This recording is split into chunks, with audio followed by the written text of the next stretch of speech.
Usain Bolt, Asafa Powell, Tyreek Hill.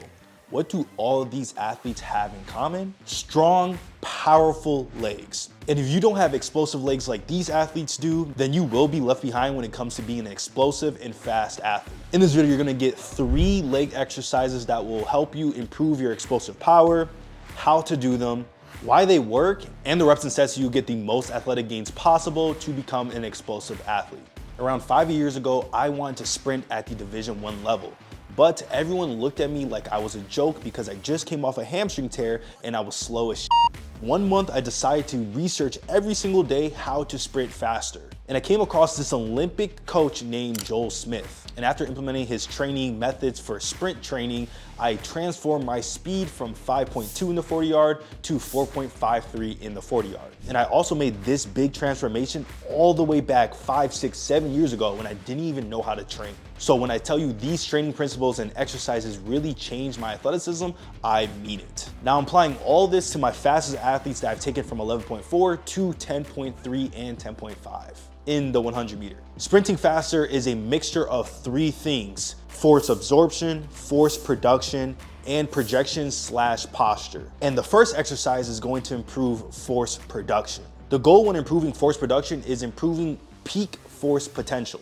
But what I do differently from what most coaches do is that they're trying to improve their force potential from a full range of motion. But when it comes to improving explosive power that transfers to sprinting, the deepest I'll go for pure force production is a half squat position. So that's exactly what we're gonna focus on in this exercise right here. This exercise is called a box squat or a half squat. When starting with the box squat, you're going to probably lift around 20 to 30% heavier than your deep squat 1 rep max. You're going to start with a high bar position because a vertical torso is more important for sprint transfer than a horizontal torso, which will only really help in the acceleration phase. So set the bar in a high bar position, then you're gonna take 2 steps back and take a good breath in.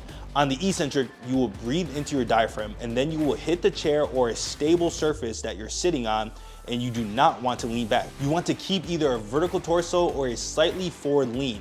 Usually you will tap the box and explode up as fast as possible on the concentric, or you will sit for a very short period of time and explode through. If you don't have a box to sit back on, you could just squat deep into a half squat position a little bit above 90 degrees or 90 degrees and then explode up as fast as possible. If you want the most bang for your buck, you should try to add weight every 1 to 2 weeks and progressive overload, or you should try to progress the speed you're lifting, which should be around 0.6 seconds on the concentric, which is the up portion of a squat. Now, if you feel like you have a lot of strength, but that isn't transferring over to your explosive movements, then you might have this one secret issue. What you need to work on is the rate that you produce force at. If you're producing a lot of force, but it's at too slow of a rate, then you need to improve something called a rate of force development. Some people might call this force expression, but it's the same thing at the end of the day. A good way to develop rate of force development is speed squats or speed half squats. For this lift, you usually want to go about 40 to 60% of your 1 rep deep squat max. Usually around 115 to 185 pounds works for most people. Step 1 is get into a high bar position. Then you want to take 2 steps out, and then you want to drop into a half squat very fast. From here, you don't want to pause or take your time out the bottom. You want to focus on reversal speed. So how fast can you get out the bottom or the quicksand portion of the lift and explode up to the top as fast as possible, around 0.4 to 0.6 seconds, and then repeat this for the reps and sets. If you've been sticking to these 2 lifts for a couple weeks and you feel like nothing's really changing, then you might be lacking isometric strength. And if you want to be a fast athlete, then the glutes might be the most important muscle you need to train to improve your athleticism. And sadly, in this video, we haven't targeted the glutes at all, so we're gonna do an isometric lift to improve your glute strength. First, grab a band and lock it around a pole or something that's stable that won't move when you put tension on it.